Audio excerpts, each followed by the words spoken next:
I never thought I'd be the guy sitting here, writing about the day my marriage basically fell apart. Honestly, I thought I knew everything about my wife, Lisa.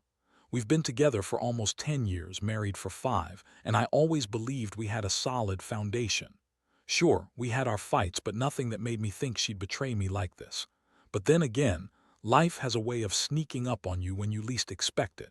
It all started a few weeks ago, little things, really. Lisa had been acting weird, more distant than usual. She'd vanish for hours, say she was out with her friends or at some work event, but I could tell she was hiding something.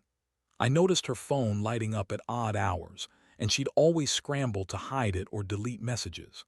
I brushed it off at first, telling myself she was just stressed, or maybe she was tired of me being so possessive. But deep down, I suspected there was more going on. Then the day of the martial arts belt ceremony rolled around. It was supposed to be a celebratory event for our son, Jake. I'd been proud of him. He worked hard for that black belt, and I wanted to capture every moment.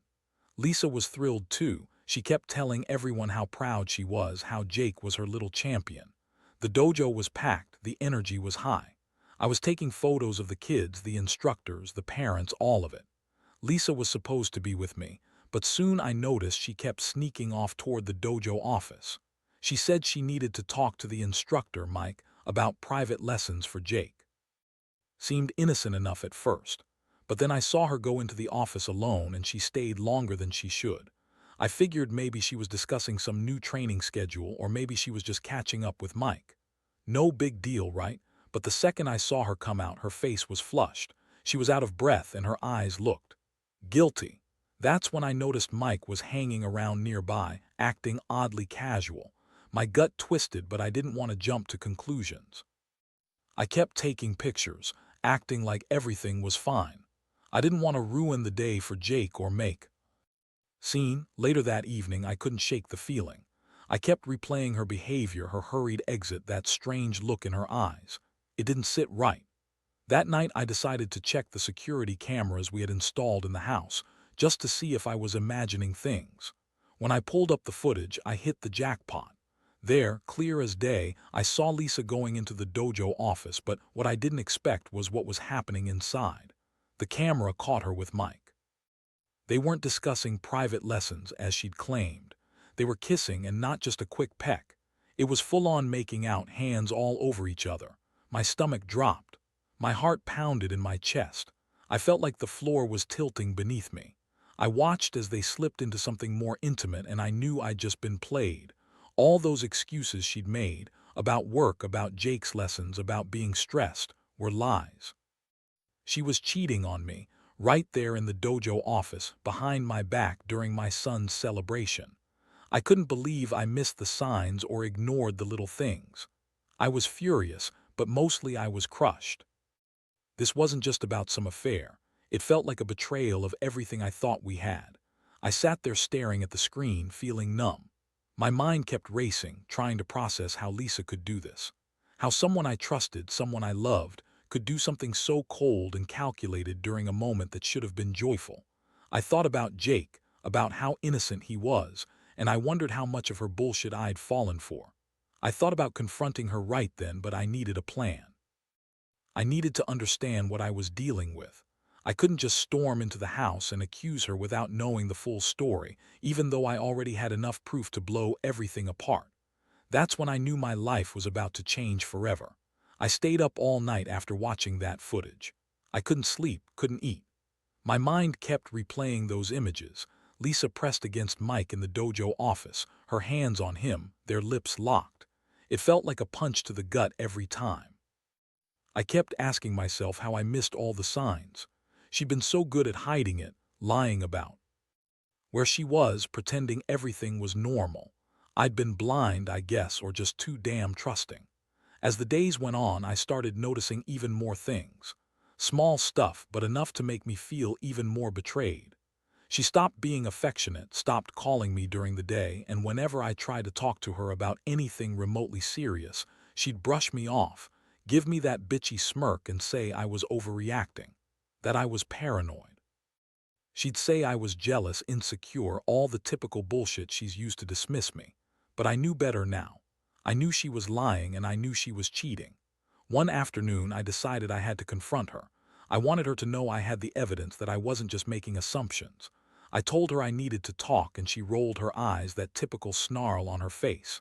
She said, "What now, John? You're just being paranoid. You always jump to conclusions. Just leave me alone." That was her way of brushing me off, acting like she didn't have a care in the world. But I wasn't going to back down anymore. We sat in the living room and I looked her dead in the eyes. I pulled out the footage from my phone, showing her how she'd been caught red-handed. Her face went pale for a second, then she scoffed and started lying again. "That's not what it looks like," she spat. "You're crazy, John. You're just jealous because I'm better than you at everything. Mike's just giving Jake some pointers, that's all. You're overreacting. You always blow things out of proportion." I felt my blood boiling. I couldn't believe she was trying to gaslight me, make me doubt what I saw. The woman I shared my life with was calling me crazy, all while she was probably still sneaking around, still lying. I knew her too well. She's manipulative, bitchy, and she's used to getting her way. But that day, I finally saw through her bullshit clear as day. The anger was building up inside me. I felt humiliated, betrayed, disgusted. All those years of trust just evaporated. I wanted to scream, to shake her, to make her admit what she'd done, but I kept my composure. Instead, I told her she needed to leave immediately. I said I didn't want to see her face again until she could be honest and tell me the truth. She threw a fit, calling me all kinds of names, accusing me of being obsessive and controlling. But I didn't care. I was past caring about her excuses. I packed a bag that night, stayed at a friend's place, and felt like I was in some bad dream. The worst part, knowing she'd been lying to me for so long, hiding what she was doing behind my back. And it wasn't just the affair that cut deep. It was the lies, the deception, the way she thought she could get away with it all. I kept thinking about my son, Jake, how innocent he was in all this mess. I didn't want him to grow up thinking this kind of betrayal was normal, or that his mother wasn't who I thought she was. I guess I also knew that things couldn't just go back to the way they were. That trust was gone. But part of me still wondered if I should try to save this, or if I should just cut my losses and walk away. It's not like I didn't feel rage, because I did. But I also felt a deep sadness, like I'd lost the woman I thought I knew. I had to figure out what was next.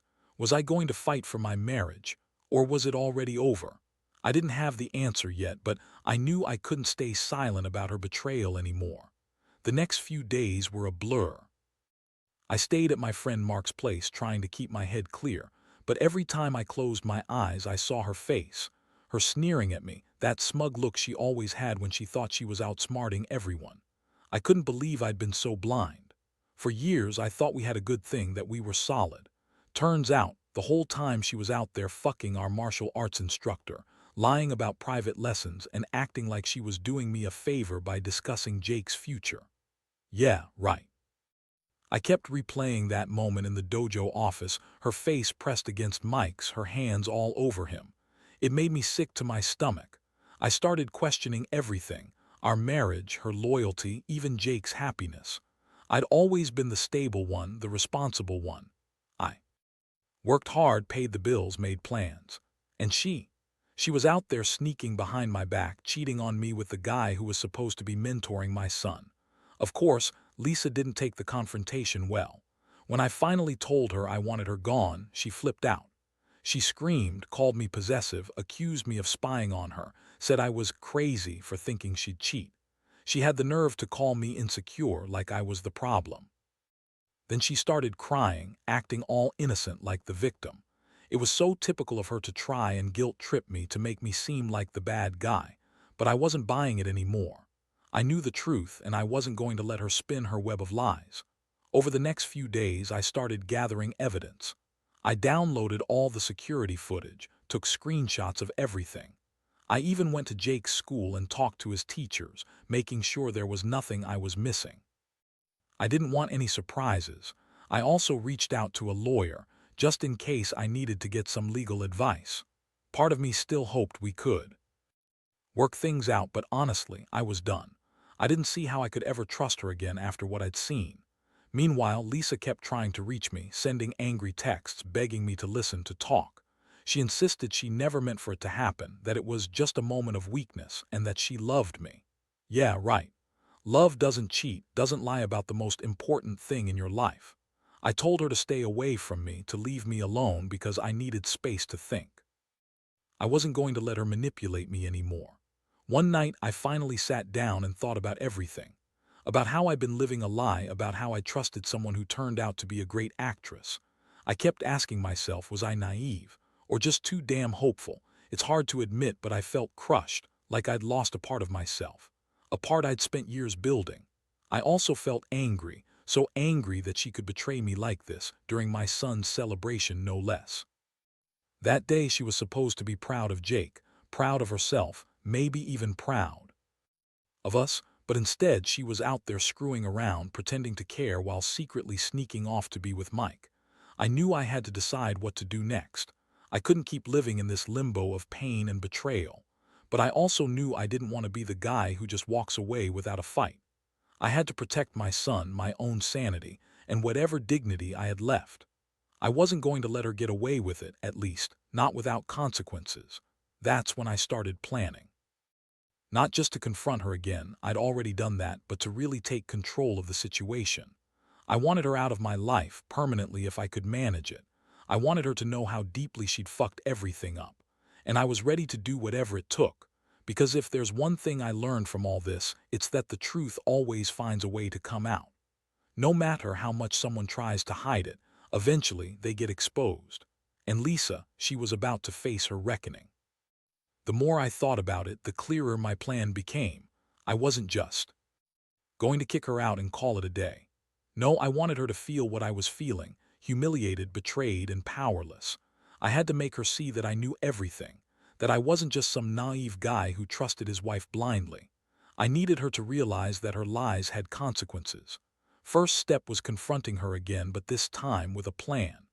I scheduled a meeting at her favorite coffee shop, pretending I wanted to talk things through, calm, rational, in control. When she showed up, all bitchy and defensive, I didn't waste any time. I laid the evidence on the table, the footage, the screenshots, the hotel receipts she'd left in her purse, probably trying to hide her tracks. I told her I knew about her affair with Mike, how I'd seen everything with my own eyes. Her face twisted into a mixture of anger and shock, but she quickly recovered her composure. "Oh, come on, John," she scoffed, rolling her eyes.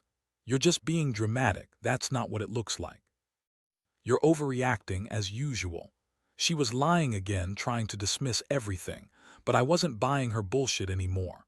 I told her that I had enough, that I wanted her out of the house, that I wasn't playing her game anymore, that if she thought she could cheat and lie her way out of it, she had another thing coming. She started crying, of course, that fake, manipulative crying that she always did when she was losing control. "You're disgusting, John," she spat. "You think I did this because I wanted to hurt you. It was just sex, that's all. You're so insecure, so controlling. You think I'm some kind of cheating monster, but I'm not. I made a mistake, a stupid mistake, and I'm sorry. You're making a big deal out of nothing." I just stared at her, feeling a mix of disgust and rage. She was trying to make me feel guilty, but I knew her game. This wasn't about some innocent mistake. It was about her choosing to betray everything we had for some stupid affair. I told her I didn't believe her lies anymore, that I wanted her to leave now. She refused at first, throwing her usual tantrum, saying she loved me, that it was just a mistake, that she'd make it right. But I wasn't buying her crocodile tears. I told her that if she didn't leave, I'd be calling the police and getting a no-contact order. I was done being played. She stormed out of the coffee shop in a huff, but her words echoed in my mind. "You'll regret this, John. You're going to lose everything." Yeah, maybe she was right. Maybe I was going to lose the woman I thought I knew. But I also felt relief, like a weight had been lifted. I finally knew the truth, and I was taking back control of my life. That night I made a firm decision. I was going to file for divorce. I couldn't be with someone who sneaked around behind my back, who lied and manipulated like she did. I owed Jake a better example, someone who was honest and loyal. I owed myself that much. I wasn't going to sit around waiting for her to change her mind or come back apologizing. No, I was done. The betrayal had cut too deep.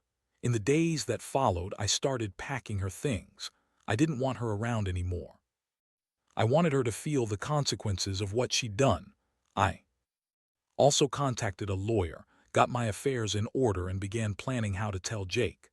I knew he was too young to understand everything right now, but I wanted to be honest with him someday when he was ready. For now, all I could do was keep my cool, stay strong, and prepare for the inevitable fallout. This has been one of the hardest experiences of my life. But I've learned something important. Trust is everything, and once you lose it, it's nearly impossible to get back. Lisa's betrayal opened my eyes to the fact that sometimes people are just rotten inside. I don't know what the future holds, but I do know one thing. I won't let her ruin me or my son's life with her lies and her selfishness. I'll rebuild one step at a time. The days after I kicked Lisa out were a whirlwind. I felt like I was walking on a knife's edge, angry, hurt, but also strangely determined. I spent most of my time packing her things, stacking her clothes in boxes, watching her stuff disappear from the house. Every item she took with her felt like a small victory, but also like a reminder of how badly I'd been played. She kept texting and calling, trying to guilt-trip me, saying she was sorry, claiming she'd end it with Mike, that she loved me. But I knew better. Love doesn't lie, doesn't cheat behind your back, and doesn't do what she did in that dojo office. I finally sat Jake down one evening, just the two of us, and explained that Mommy needed some time apart. I told him she was going to be living somewhere else for now, and that Daddy was going to be okay. The kid looked at me with those big, innocent eyes and asked if Mommy was mad at him. I hugged him tight and told him she loved him, but sometimes adults make mistakes, and they need to think about what's right. I didn't tell him everything, but I made sure he understood that I was there for him, that I'd protect him no matter what. Meanwhile, I started attending therapy, not just for the emotional fallout, but to really process what had happened. I needed to understand how I let things get so bad, how I was so blind for so long. The therapist helped me see that trusting someone blindly isn't a weakness, it's human. But learning to be cautious, to read the signs earlier, that's what truly matters. I realized that I'd been so caught up in trying to make things work, in keeping the peace, that I ignored all the warning signs. Now, I was trying to rebuild my sense of self, to learn how to trust again, but in a healthier way. One thing I didn't expect was the sense of relief I started feeling. Sure, I was still angry, still hurt, but at the same time I felt a weight lifting off my shoulders. The chaos, the lies, the betrayal, they were finally out in the open. I didn't have to pretend everything was fine anymore. I could breathe. I could focus on myself and Jake. I started working out again, trying to get my mind off things, and I even took up some hobbies I'd abandoned, just little things to keep me sane. Then came the legal side of things. I met with my lawyer, filed for divorce, and began the process of dividing assets. Honestly, I didn't care about the money or the house anymore. I just wanted clarity, peace, and to be rid of her toxic presence. It was a long, tedious process, but I stayed focused. I wanted her out of my life for good, and I knew that once the paperwork was finalized, I'd finally be free. Looking back now, I realize that this whole experience has changed me. I see how fragile trust really is, how easy it is for someone to destroy everything you thought was rock solid. But I also see the importance of standing up for myself, of not letting someone else's betrayal define me. I learned that sometimes the only way to heal is to let go of what's broken, no matter how much it hurts. I still have scars, sure, but I also have hope that someday I can trust again and that I can find happiness without carrying her betrayal around like a weight. I don't regret what I did. I don't regret standing up for myself and protecting my son. And I definitely don't regret knowing the truth. It's a bitter pill, but it's better than living in denial. I just hope other guys out there don't make the same mistake I did, ignoring the signs, trusting blindly. Because when it's all said and done, honesty and loyalty are what matter most. And if someone crosses that line, they need to face the consequences. In the end, I've come to terms with everything. The pain, the betrayal, the loss of what I thought was a stable marriage. I've learned a lot about trust, human nature, and myself. It's incredible how suddenly life can turn upside down, how someone you thought you knew can become a stranger in a matter of moments. But through all the hurt, I've found a new sense of clarity.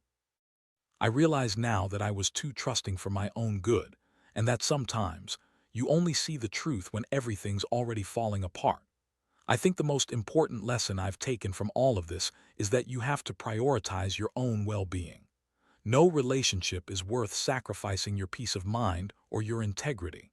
If someone betrays you like Lisa did, the right thing isn't to hold on out of fear or hope they'll change. It's about knowing when enough is enough and having the strength to walk away. That's what I had to do, and it's what I want anyone reading this to remember. Now, I focus on rebuilding my life one day at a time. I've started dating again, cautiously, but with more awareness than I ever had before. I've learned to trust my instincts, to read the signs early, and above all, to respect myself. My son is doing well, and I make sure he knows he's loved and protected. I don't dwell on Lisa anymore, except to remind myself how it felt to be blind, and how grateful I am to finally see clearly. Looking back, I see that this experience was a brutal lesson in human nature, but also in resilience. I've lost a lot, my wife, my sense of certainty, some illusions. But I've gained something just as valuable, a better understanding of what I deserve and the strength to move forward without regrets. Life is too short to waste in betrayal and lies. I'm choosing a better path now, one rooted in honesty, both with others and myself. And I hope that anyone reading this who might be going through something similar finds the courage to face the truth, no matter how painful. Because in the end, that's what sets you free. Trust is a fragile thing, but it can be rebuilt if you're willing to do the work. And sometimes the hardest lessons are the ones that teach us the most about who we really are.